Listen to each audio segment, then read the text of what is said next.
저로 돌아보며 인사합시다. 주님의 마음으로 사랑합니다. 주님의 마음으로 사랑합니다. 예, 예. 그래, 오늘 하나님 말씀은 사사기 11장 1절에서 11절까지 말씀입니다. 예, 이 말씀을 저랑 함께 교독하면서 이 읽는 가운데서도 성령의 크신 은혜가 있기를 축복합니다. 제가 먼저 읽겠어요. 자, 사사기 11장 일단 펴보시고 그 다음에 읽을 때는 여기 보고 읽으세요. 사사기 11장을 일단 펴시고 다 찾으셨죠? 제가 너무 빨리 읽는다고 그러더라고요, 누가. 다 찾으셨죠? 제가 읽겠습니다. 길르앗 사람 입다는 큰 용사였으니 기생이 길르앗에게서 낳은 아들이었고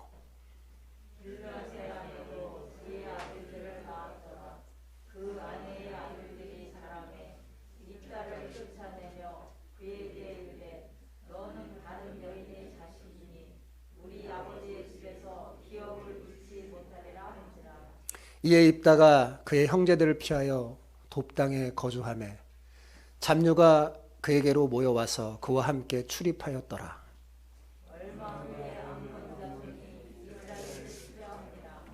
암몬 자손이 이스라엘을 치려할 때 길르앗 장로들이 입다를 데려오고 돕당에 가서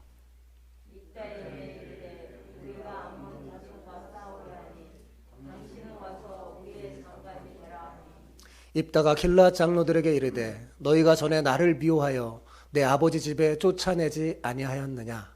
이제 너희가 환난을 당하였다고 어찌하여 내게 왔느냐 하니라.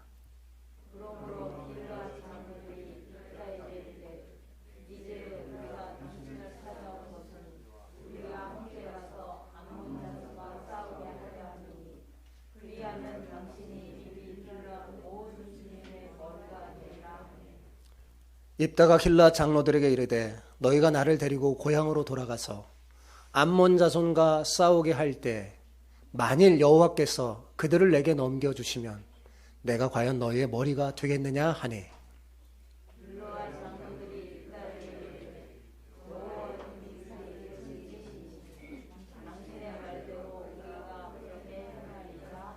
같이요. 이에 입다가 길르앗 장로들과 함께 가니 백성이 그를 자기들의 머리와 장관을 삼은지라. 입다가 미스바에서 자기의 말을 다 여호와 앞에 아뢰니라. 아멘. 아멘. 사람은 직간접적으로 다 환경에 영향을 받습니다. 그래서 어떤 사람은 자신의 처한 불우한 환경을 원망하기도 하고 또 어떤 사람은 다른 사람보다 나은 환경에 대해서 우쭐하기도 하죠. 보통 불우한 환경에 처한 사람은 그렇지 않은 사람들을 동경하며 부러워하고 자신의 처지를 한탄합니다. 그런데 여러분, 여기서 우리가 오해하지 말아야 할 것은요. 환경이 그 사람의 인생을 결정하지 못한다는 사실입니다. 영향은 받으나 그 영향에 의해서 모든 인생이 결정나지 않습니다. 특히 그리스도인들은요. 처한 환경에 너무 집착해서는 안 됩니다. 오히려 믿음으로 환경을 딛고 일어설 줄 알아야 돼요. 좋은 환경에 있다고 해서 반드시 좋은 삶을 누리는 것도 아니고 반면에 불우한 환경에 놓인 자가 불행해지라는 법이 없습니다. 예를 들어볼까요? 여러분 잘 아는 프랭클린 루즈벨트 전 미국 대통령은 소아마비를 앓던 사람이었습니다. 그죠? 그러나 아무도 그를 장애인으로 기억하는 사람은 없어요. 그를 어떻게 기억하죠? 미국의 대공황을 극복한 경제 대통령으로 기억할 뿐입니다. 베토벤, 청각 장애를 앓았어요. 그런데 아무도 베토벤을 청각 장애인으로 기억하지 않습니다. 위대한 작곡가로 기억할 뿐이죠. 그래서 악성이라는 이름을 땄어요. 악성은 뭐냐? 음악의 성자라는 거예요. 여러분, 아브라함 링컨 전 미국 대통령은요, 초등학교도 졸업하지 못한 사람이었습니다. 그러나 아무도 그를 무학자로 기억하지 않아요. 노예를 해방한 미국의 위대한 대통령으로 기억할 뿐이죠. 여러분, 아인슈타인과 에디슨은 학습 지진아로 기억하는 사람이 어디 있습니까? 그죠? 누구나 다 그를 최고의 과학자요, 발명자로 기억합니다. 자, 이 모든 사람의 공통점, 제가 예를 든 공통점이 뭐예요?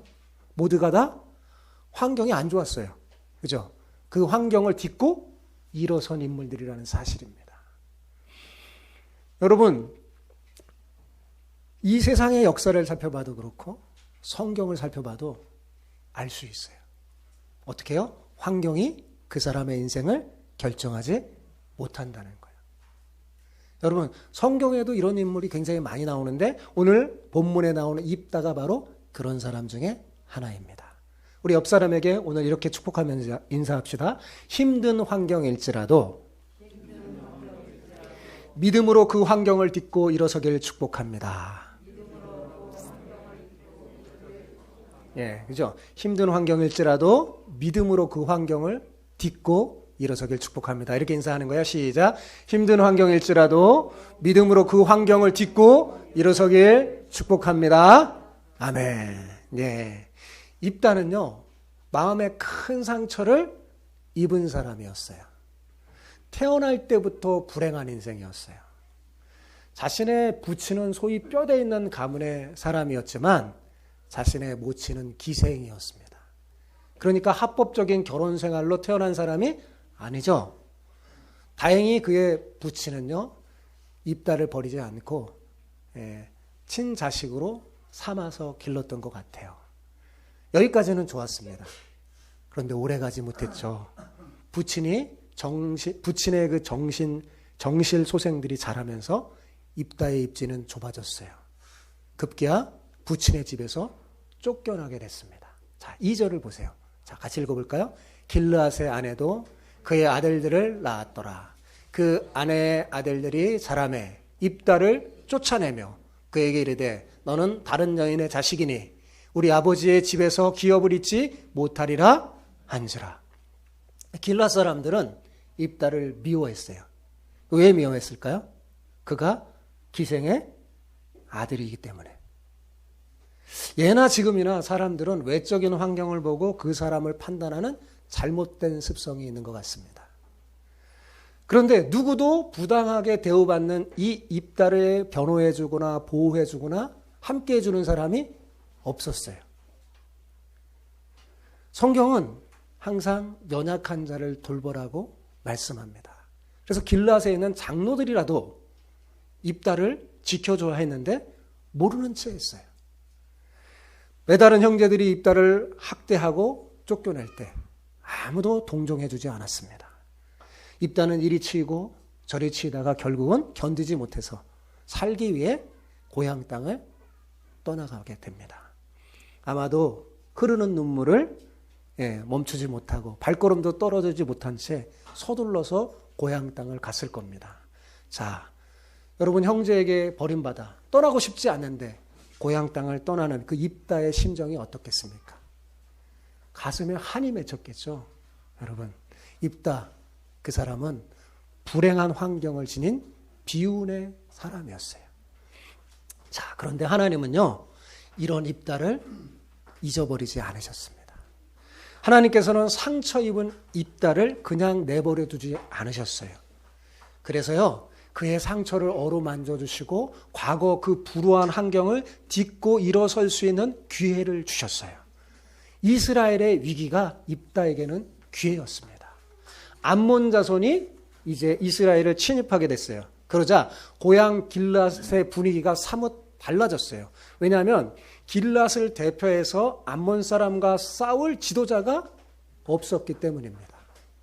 누가 길르앗을 위하여 싸울 수 있는가? 자신들에게는 그만한 지도자가 없었습니다. 그제야 길르앗 사람들은 이 쫓겨낸 입다를 아쉬워하게 됩니다. 자, 왜냐하면 고향에서 쫓겨난 그 입다가 돕당에서 큰 용사로 위세를 떨치고 있다는 소문을 익히 들어 잘 알고 있었기 때문입니다. 길르앗 사람들은 지금 위기의 상황을 입자 입다가 있어야 한다는 것을 절실하게 깨닫게 되는데, 여러분, 이것은 다 하나님께서 길르앗 사람들의 마음에 입다를 생각하게 하신 거예요. 그래서 입다를 돌아오게 할 수 있도록. 여러분, 입다는 억지로 쫓겨났어요. 공동체에서. 그죠? 쫓겨났지만 입다는 항상 이 공동체에 마음이 있었어요. 왜냐하면 이 공동체는 어떤 공동체예요? 언약 공동체. 하나님이 함께하는 공동체이기 때문에 입다는 하나님을 사랑하는 사람이었어요. 언약을 마음에 둔 사람이었어요. 쫓겨나도 항상 마음은 고향에 있었던 겁니다. 그래서 하나님이 기회를 주신 거예요. 그런데 여기서 우리가 한 가지 짚고 넘어갈 점이 있는데 도대체 입다가 어떤 인물이기 때문에 이스라엘 지도자들이 그들을 그토록 원했던 걸까요? 언제는 천한 기생의 아들이라고 몰인정하게 내쫓더니 이제 와서는 아쉬운 소리를 하면서 입다에게 돌아오라고 하는 까닭이 뭘까요? 본문 1절에서 우리는 그 의문이 풀립니다. 자, 1절 보면 어떻게 돼 있어요? 길르앗 사람 입다는 큰 용사였으니. 예. 성경은 입다를 뭐라고 불러요? 큰 용사라고 부릅니다. 자, 그러니까 아마도 그는 임꺽정이나 홍길동 같은 존재였을 가능성이 컸어요. 비록 자신의 처한 환경은 불우했지만 그는 그 환경에 짓눌려서 인생을 허비하지 않고 하나님이 주신 달란트를 나름대로 자신의 위치에서 잘 개발하고 자신이 해야 할 일들을 하면서 열심히 살았던 거예요. 그래서 그는 이스라엘 공동체 안에서도 큰 용사였고 밖에 나가서도 뭐였어요? 큰 용사였어요. 예. 성경이 그를 큰 용사라고 부를 만큼 입다는 나름대로 자신의 환경에서 최선을 다했어요. 불우한 환경이지만 그 환경에 치이지 않고 어땠어요? 그 환경을 딛고 일어선 사람입니다. 그러기에 이스라엘 자손들이 어려울 때 누가 기억난 거예요? 입다가 기억난 거예요. 입다만큼 실력 있는 사람이 자신의 고향에 없었던 겁니다. 사랑하는 성도 여러분, 환경을 탓할 필요가 없습니다. 문제는 환경이 아니라 환경에 대한 우리의 태도가 훨씬 더 중요해요. 얼마든지 불우한 환경을 딛고 일어설 수 있습니다. 더군다나 우리는 누가 계세요? 하나님이 계시기 때문입니다. 어려운 처지에서도 내 자신과의 싸움에서 이긴 자는 기회를 만나요. 특히 그리스도인은요, 하나님의 손길이 있어요. 그래서 내가 불우한 환경을 딛고 믿음으로 서면 하나님의 손이 여러분을 나타나 잡아주십니다. 그리고 일으켜 세워주세요. 그래서 잠언에 이런 말이 있죠. 의인은 7번 넘어져도 다시 일어난다고요. 왜요? 전능하신 하나님의 손이 그를 일으켜 세워주시기 때문입니다. 환경을 탓하지 않고 딛고 일어서면 하나님의 손이 나와요. 그것을 듣고 잡고 일어서면 됩니다. 여러분, 큰 용사라는 말은 저절로 주어지는 수식어가 아니죠.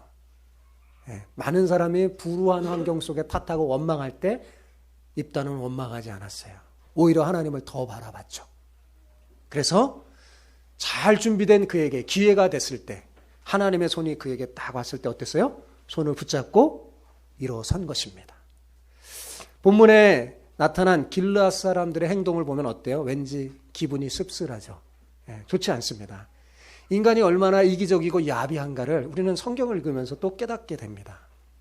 여러분, 우리 사회가 인격을 존중하고 신뢰하면서 우호적인 바탕 위에 세워졌다면 얼마나 좋겠습니까? 그런데 실상은 어때요? 그렇지가 않아요. 인격을 존중하기보다는 이용 가치를 중심으로 움직이고 있으니 참으로 안타까운 거죠. 이 세상은요, 하나님이 없는 이 세상은 항상 이기적이에요, 사람들이. 그래서 이용 가치로 사람을 대합니다. 여러분, 이 입다 보세요. 입다의 길르앗 장로들. 이용 가치가 없을 때는 어땠어요? 입다를 쫓아보냈더니 자기들에게 필요한 이용 가치가 있으니까 어때요? 그를 찾아가서 간곡히 설득해서 데려오려고 합니다. 입다가 기생자신이라고 업신여길 뿐 아니라 기업 상속이 될 때 문제가 생길 것 같으니까, 예. 그리고 입다가 또 실력이 있으니까, 예, 그를 쫓아낸 거예요. 그러니까 길르앗 사람들은 참 비열한 사람이었죠. 여러분, 이 사람의 이런 본성이 어디 가겠습니까? 상황이 바뀌고 궁지에 몰리자 전에 쓸모없다고 내몰차게 쫓아버렸던 입다를 이제 자신들이 유리하다는 생각에 손을 내밉니다. 자신들의 재산과 목숨을 지키려고 입다를 데려오려고 설득하며 부른 거죠. 자, 입다가 한번 되게 당했잖아요. 되게 당했기 때문에 선뜻 장로들의 대답에 선뜻 대답하지 않은 것이 바로 이런 배경 때문에 그렇습니다. 신뢰가지 않은 고향 사람들에게 혹시 실컷 이용만 당하고 상처를 입지 않을까 하는 염려에서 입다는 신중하게 처리해서 확실한 다짐을 받고서야 고향 사람의 제안을 받아들입니다. 아마 입다는 속이 훤히 들여다 보이는 길앗 사람을 보면서 씁쓸한 마음을 감출 수 없었을 겁니다. 당한 것을 생각하면 두 번 다시 상종하고 싶지 않았을 텐데, 게다가 지금 조건은 사실은 자기의 목숨을 담보로 하는 거거든요. 그죠? 전쟁에 나가달라는 거잖아요. 그런데도 여러분, 입다가 지금 어떻게 해요? 기꺼이 민족을 위해 나섭니다. 어떻게 해서, 어찌하여 입다는 자신에게 그토록 상처를 주는 길앗 사람들의 요청을 순수히 허락했을까요? 그들이 자신에게 머리가 되게 해준다는 좋은 조건 때문에 입다가 허락한 걸까요? 절대로 그렇지 않습니다. 입다는 지금 언약 공동체 밖에 있어요. 있고 싶어서 있었던 게 아니에요. 쫓겨나서 밖에 있었지만 마음만은 언제나 하나님의 언약을 기억하고 있었습니다. 그는 이번 위기가 하나님께서 자신에게 주신 기회임을 알았던 겁니다. 그래서 그는 길앗 장로들의 요구를 들어서 언약 공동체 안으로 들어온 거예요. 오늘 본문 9절 후반부에 보면 입다의 이런 심정을 우리가 조금 감지할 수 있어요. 그가 뭐라고 말합니까? 만일 여호와께서 그들을 내게 넘겨주시면, 이렇게 말하죠. 전쟁에 나가는데 자기 힘으로 나가는 이 전쟁이 그냥 보통 전쟁이 아니라 여호와의 전쟁임을 알았던 거예요. 그래서 여호와께서 만일 그들을 내게 붙여주시면, 이렇게 말하는 거예요. 그러니까 여기서 우리는 뭘 알수요? 뭘 알 수 있습니까, 여러분? 입다는 여호와를 잊어버리지 않은 언약의 사람이었다는 사실을 알 수 있죠. 후에 입다가 암몬 자손에게 사자를 보내어서 말을 하는데, 입다는 그냥 무대뽀로 전쟁하는 사람이 아니에요. 하나님 주신 지혜도 있고 실력도 있고 능력도 있었어요. 그래서 전쟁하기 앞서 사자를 보내서 말하는 그 내용을 보면요, 그가 얼마나 하나님에 대한 지식이 풍부한지 우리가 놀라게 됩니다. 특히 자신의 조상과 함께했던 하나님의 놀라운 일들을 다 기억하고 있어요. 그러니까 마음속에 하나님을 사랑하며 하나님이 하신 일들을 알고 그분과의 언약을 잊어버리지 않고 산 사람이었어요. 비록 인간적인 면에서는 부족한 것이 많았던 입다지만 그는 영적으로 어떤 이스라엘보다도요, 언약에 충실했고 언약에 마음을 둔 사람이었습니다. 사람을 외모로 보지 않고 중심을 보시는 하나님께서 바로 입다의 그 중심을 보시고 그와 함께 하셨던 거죠. 여러분, 사사기를 지금까지 저랑 같이 계속 여기까지 왔어요. 살펴보는데 가만히 보니까 특징이 하나 있죠. 사사들 가운데 약한 자들이 참 많다는 사실이에요. 그죠? 사사기에 보면 하나님이 사용한 사람들은 환경이 좋은 사람이 별로 없어요. 물론 환경이 좋은 사람도 있어요. 근데 훨씬 더 환경이 안 좋은 사람이 더 많아요. 여러분, 오른손에 장애를 가져서 오른손을 잘 쓰지 못했던 왼손잡이 에훗. 그죠? 평범한 가정주부였던 여자 사사 드보라. 기드온은 어땠습니까? 겁쟁이였어요. 심약한 기드온. 그리고 오늘 본문의 주인공은 어때요? 출생이 미천하여 상처 입은 자, 입다. 바로 그런 사람들이 많이 등장해요. 자, 왜 하나님께서는 사사기를 통해서 이런 연약한 사람을 크게 사용하시는 모습을 우리에게 보여주는 걸까요? 왜 보여주는 거겠어요? 이 땅에서 자신이 연약한 자라고 생각하는 사람에게 소망을 주고 위로를 주게 하기 위함인 것입니다. 여러분, 우리는 대부분 다 연약한 자들이에요. 여기 강한 자라고 생각하는 사람 있습니까? 연약한 자라고 생각하는 사람이 있습니까? 아마 보면 대부분 다 자신이 연약함을 알고 있어요. 어떤 사람은 성격에 결함이 있을 수도 있고, 어떤 사람은 육체에 결함이 있고, 또 어떤 사람은 가족관계에 결함이 있고, 또 어떤 사람은 학력이 부족하고, 어떤 사람은 경제적으로 어려움에 처해 있습니다. 그래서 사사기에 나오는 입다 같은 사람이 우리에게 위로가 돼요. 소망이 돼요. 연약하지만 강하신 하나님의 붙잡고 그분의 언약을 기억하는 사람은요, 환경을 딛고 일어설 수 있습니다. 다시 말하자면 깁다는 기생의 아들이었어요. 그래서 정실 자녀들과 갈등이 많았습니다. 그로 인해서 공동체를 쫓겨납니다. 아마 입다가 장남이었던 것 같아요. 그리고 실력이 출중했어요. 근데 그 기생의 아들이니까 정실 자녀들이 커가면서 자꾸 몰아내려 했는데 그래서 쫓겨난 거죠. 그래서 쫓겨나서 돕당해서 살았는데 그러니 거기에 불순한 잡류들이 많이 있어서 그들과 함께 살아갈 수밖에 없었어요. 그런데 자, 여러분 여기서 잘 보세요. 성경을 읽을 때 우리는 이 성경 전체 속에서 본문을 볼 줄 알아야 돼요. 제가 늘 말하지만 성경의 구조가 굉장히 중요합니다. 자, 여러분 이 입다 이야기를 지금 여러분 들었는데 그 앞에 나온 아비멜렉 이야기하고 어딘가 닮은 것 같지 않으세요? 그죠? 잘 보세요. 아비멜렉도 첩의 자식이에요. 그죠? 그래서 그도 정실 자녀들과 갈등하고 다퉜죠. 그죠? 그로 인해서 그도 그 공동체를 떠나서 세겜 땅에서 살아갑니다. 아비멜렉도 경박한 사람들을 사서 데리고 다닙니다. 그죠? 왜 사사기 기자는 이 쌍둥이처럼 닮은 아비멜렉과 입다의 이야기를 소개하는 걸까요? 여러분, 이 두 이야기를 통해서 전하고자 하는 메시지가 있기 때문입니다. 일부러 이 사사기를 읽을 때 아비멜렉 이야기가 기억나야 돼요. 비슷한데? 비교하게 하는 거예요. 그래서 입다의 이야기를 푸는 메시지를 우리가 제대로 알 수 있는 열쇠가 아비멜렉 이야기하고 비교할 때 나와요. 자, 어떤 거 하냐면 비슷해요. 그러니까 말하자면 환경이 비슷해요. 그 환경이 뭐예요? 정체성이 모호하죠. 완전히 이스라엘 공동체 사람이라고 하기도 뭐하고 아니기라도 뭐하고 정체성이 모호한 환경이 너무나 비슷하죠. 그런데 다른 점이 있어요.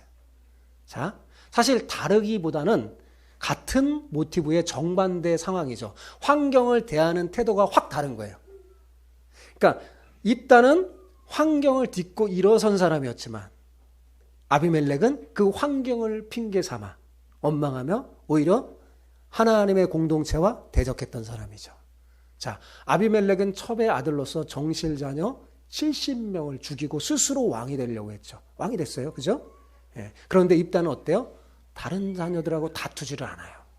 그들이 괴롭히니까 그냥 괴롭힘을 당하고 쫓겨남을 당했어요. 죽이지 않고 오히려 그랬더니 나중에 어떻게 돼요? 그 자녀들에 의해서 머리로 옹이 되죠. 그죠? 아비멜렉은 스스로 언약 공동체 밖으로 나가서 세겜 땅에서 하나님이 아니라 이방신과 언약을 맺죠. 세겜 사람과 언약을 맺죠. 그죠? 그러나 다른 땅에 살고 있던 입다. 쫓겨나서 그것도 할겨난 때 입다가 어떻게 해요? 기회가 생길 때 언약 공동체 안으로 들어옵니다. 그죠? 아비멜렉은 공동체를 떠나서 경박한 사람들을 자기 군대로 삼지만 입다는 자신을 따르던 잡류들을 버리고 이스라엘로 돌아와 이스라엘의 군대 장관이 됩니다. 이 사람이 능력 있고 힘이 있으니까 주변에 사람이 붙는 거예요. 그런데 아비멜렉은 자기에게 붙는 경박한 사람은 자기가 돈 주고 사요. 그런데 입다는 스스로 잡류들이 붙어오지만 기회가 되니까 잡류들을 내버리고 이스라엘 공동체에 와서 이스라엘 공동체의 군대 장관이 되잖아요. 그게 큰 차이점입니다. 자, 이와 같은 상황의 설정들은 우리로 하여금 두 이야기를 비교하도록 만드는 겁니다. 왜 정체성이 분명하지 않은 이 두 사람이 연이은 사사기의 주인공이 됐을까요? 괜히 그렇게 사사기 기자가 이 사사기를 쓸 때 배치한 게 아니에요. 사사기는 지금 정체성에 관한 이야기를 하고 싶은 겁니다. 두 사람 모두 정체성이 어때요? 아까도 말했지만 분명하지가 않잖아요. 그죠? 아비멜렉은 세겜 여인의 아들이에요. 그러면서도 기드온의 아들이죠. 반은 이스라엘 사람이고 반은 세겜 사람이에요. 입다도 비슷하죠. 그죠? 사실 이것은 사사기에서 이스라엘에 관해서 은유적으로 질문하는 거예요. 너희가 도대체 누구냐? 그러는 거예요. 너희가 지금 도대체 누구냐? 왜 이렇게 묻는 줄 아세요? 하나님과 언약을 맺었으면서도 가나안 신들과 언약을 맺고 살아가는 이스라엘 사람들, 그들에게 물어보는 거예요. 너희는 도대체 누구냐? 하나님의 백성이냐? 가나안 사람들이냐 물어보는 거예요. 예수님과 언약을 맺었으면서도 여러분 예수님을 믿는다는 것은 예수님과 언약을 맺는 거예요. 새 언약을 맺은 사람들이잖아요. 그죠? 그러면서도 세상과 언약을 또 맺고 살아가는 그리스도인을 향하여 말합니다. 너희는 도대체 누구냐? 이렇게 질문하는 거예요. 중요한 것은 한 사람은 언약 공동체 밖에 있었어도 안으로 들어오고 한 사람은 사실 공동체 안에 있었는데 밖으로 나가죠. 그죠? 완전히 둘이 달라요. 이러한 대조는 무엇을 보여줍니까? 한 사람은 태생이 어땠든 간에 언약 공동체 안에서 살아가고 있었어요. 그러나 스스로 밖으로 뛰쳐나갑니다. 뭐 때문에? 머리가 되고 싶어서. 잘 나가고 싶어서. 성공하고 싶어서 그런 거예요. 또 한 사람은 본인의 의사와 상관없이 언약 공동체 밖에서 살아갈 수밖에 없었어요. 그런데 기회가 되자 다시 언약 공동체 안으로 들어옵니다. 왜요? 하나님의 언약이 그 어느 것보다 중요했기 때문입니다. 이 문제는 특히 언약과 상관이 있는 거예요. 아비멜렉은 언약 공동체를 버리고 떠나 세겜과 새로운 언약을 맺습니다. 하나님의 언약을 버리고 가나안 신들과 언약을 맺는 거예요. 반대로 입다는 이스라엘 공동체 안으로 들어가서 이스라엘과 언약을 맺죠. 이스라엘과 언약을 맺는다는 것은 곧 하나님과 언약을 맺는 것을 말하는 겁니다. 이렇게 정체성이 둘 다 똑같이 분명치 않고 환경이 불우한 공동점이 있는데 결과는 전혀 달랐어요. 출발은 같았지만 결과가 다르죠. 왜요? 그 환경을 대하는 태도가 달랐기 때문에 그렇습니다. 이것은 이스라엘에 대한 두 가지 모습을 은유해 주는 거예요. 아비멜렉은 언약 공동체를 버리고 언약 공동체 밖으로 뛰어나간 그 모습, 그 아비멜렉의 모습은 이스라엘 현재의 모습을 실사하고 있는 겁니다. 지금 이스라엘 백성들이 어때요? 하나님의 백성인데도 자꾸 가나안과 언약을 맺고 우상을 숭배하고 있잖아요. 그렇게 살고 있잖아요. 그 아비멜렉이 그 이스라엘의 모습을 보여주는 거예요. 자, 이스라엘 백성 어땠어요? 언약을 버리고 언약의 울타리를 뛰어넘었죠. 처음에 울타리를 개구멍처럼 작은 거 뚫어놓더니 나중에는 아예 담을 다 허물고 대놓고 넘나들죠. 곧 그들은 아예 이제 언약의 울타리를 거추장스럽게 생각하고 가나안의 모든 우상들을 다 불러 모아 섬겼잖아요. 그죠? 이 아비멜렉이 언약 공동체 밖으로 나가는 모습은 언약을 싫어하는 이스라엘 사람들에 대한 풍자입니다. 반면에 입다는 어때요? 자신을 따르던 잡녀와의 약속을 버리고 언약 공동체 안으로 들어오잖아요. 이 모습은 이스라엘에 대한 하나님의 소망이에요. 하나님이 지금 입다처럼 되기를 원하는 거예요. 이스라엘 백성들이. 다시 돌아오기를 원하는 거예요. 이것은 이스라엘을 기다리시는 하나님의 마음을 보여주는 겁니다. 하나님은 기다리고 계세요. 성경에서 하나님의 모습 중에 하나가 뭐냐면요. 기다리세요. 탕자를 기다리시죠. 지금 어떤 상황인지 모르지만 밖에서 고생하고 언약 공동체 밖에 있는 사람 기다리는 거야. 지금 어떤 상황에서 믿음에 흔들리고 세상 속에서 막 방황하는 사람을 기다리고 있는 거예요. 입다처럼 다시 들어오게 하기 위해서 수많은 기회를 주십니다. 여러분 그 기회를 포착하고 환경을 딛고 일어서야 돼요. 그러면서 주님은 기다리면서 그냥 기다리기만 하지 않아요. 돌아오면 머리가 될 수 있게 해주십니다. 그의 수치를 다 닦으시고 머리를 들어주세요. 아무 조건도 없어요. 오히려 이스라엘을 높여주기 위한 하나님의 수많은 공약들만 있어요. 너 돌아오기만 하면 내가 다 회복시켜주겠다. 하나님의 약속이에요.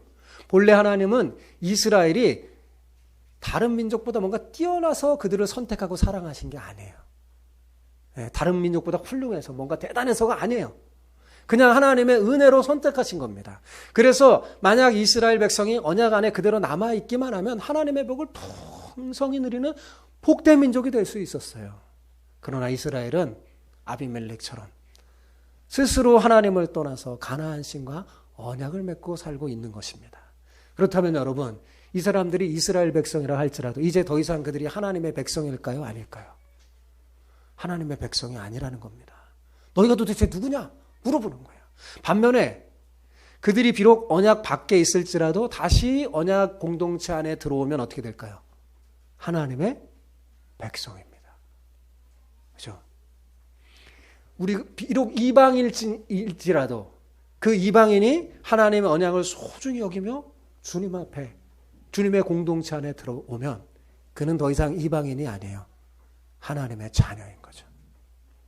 여러분, 입다가 그것을 보여주고 있는 거예요.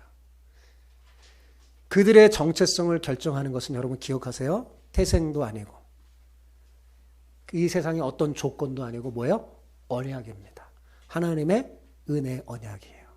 하나님의 언약 안에 있기를 힘쓰고 그 언약을 사모하면 하나님의 은혜 안에 있게 되고 그렇지 못하면 은혜 밖에 있게 되는 거죠. 이걸 보여주는 게 오늘 아비멜렉과 입다의 이야기입니다. 그래서 입다의 이야기를 읽을 때는 뭐하고 비교해야 된다고요? 아비멜렉과 비교하면서 읽어야 돼요. 자, 입다의 이야기 속에서는 우리는 인생의 역전 드라마를 볼 수 있습니다. 초라하고 상처 입은 삶이었지만 그가 언약을 포기하지 않고 기다리다가 주님이 주신 기회를 놓지 않고 언약 공동체 안으로 들어오면서 어떻게 됐어요? 이스라엘의 머리가 되었잖아요. 그것도 자신을 쫓아냈던 사람의 요청에 의해서 그들의 머리요 장관이 되었습니다. 이 얼마나 재밌는 역전의 드라마입니까? 이것은 자신을 연약한 자로 여기는 사람들에게 희망을 주는 하나님의 메시지예요. 아무리 연약해도 하나님에 대한 소망을 가슴에 품고 그 언약을 품고 환경을 딛고 일어서면 하나님께서 그를 들어 일어서서 그의 머리를 들어주십니다. 하나님 나라에는 이와 같은 일이 비일비재해요. 번번이 일어납니다. 머리였던 자들이 머리를 숙이는 일들과 상처 입고 살아가는 자들이 오히려 하나님의 손에 의해 머리를 드는 일이 너무 많이 있어요. 여러분 기억하세요. 머리는 스스로 세우는 게 아니에요. 우리의 머리를 세우시는 분은 누굴까요? 하나님이십니다. 하나님이 세워져야 다시 숙여지지 않아요. 스스로 세우면 어떻게 돼요? 머리가 깨집니다. 스스로 머리가 되려고 애썼던 아비멜렉 어떻게 됐어요? 머리가 깨졌어요. 어처구니 없이 여인에 의해서. 그죠? 하나님을 떠나서 스스로 머리 되려고 하기 때문에 그런 거예요. 하나님의 공동체를 떠나서 성공하려고 하고 뭔가 되려고 하잖아요. 성공하기는커녕 깨어져 버립니다. 그런데 입다는 다르죠. 그는 불행한 어린 시절 방황도 하고 질풍노도의 청년기를 겪고 정말 삶이 안정되지 못하고 핍박받고 너무나 힘든 불우한 환경이었지만 그는 언약을 잊어버리지 않았어요. 하나님의 언약을 늘 가슴에 품었어요. 그래서 비록 쫓겨났어도 하나님에 대한 마음과 생각, 그 믿음을 저버리지 않고 간직하고 있다 보니까 하나님이 기회를 줄 때 금방 눈에 보이는 거예요. 이렇게 평상시 하나님의 마음을 갖고 언약을 기억하는 사람은요, 하나님의 기회가 눈에 보여요. 그래서 단 한 번의 기회에 딱 언약을 붙잡죠. 그래서 하나님에 의해서, 하나님의 그 은혜에 의해서 머리가 된 거죠. 여러분 기억하십시오. 우리를 머리 되게 하는 것, 우리를 참 이스라엘이요 참 그리스도인 되게 하는 것, 우리의 능력이 아닙니다. 우리의 태생도 아닙니다. 그 신분이 무엇이냐가 달려있지 않아요. 환경이 중요하지 않아요. 뭐가 중요해요? 하나님의 은혜. 하나님의 은혜 언약입니다. 사실 여러분, 우리 모두는 이스라엘 사람이 아니잖아요.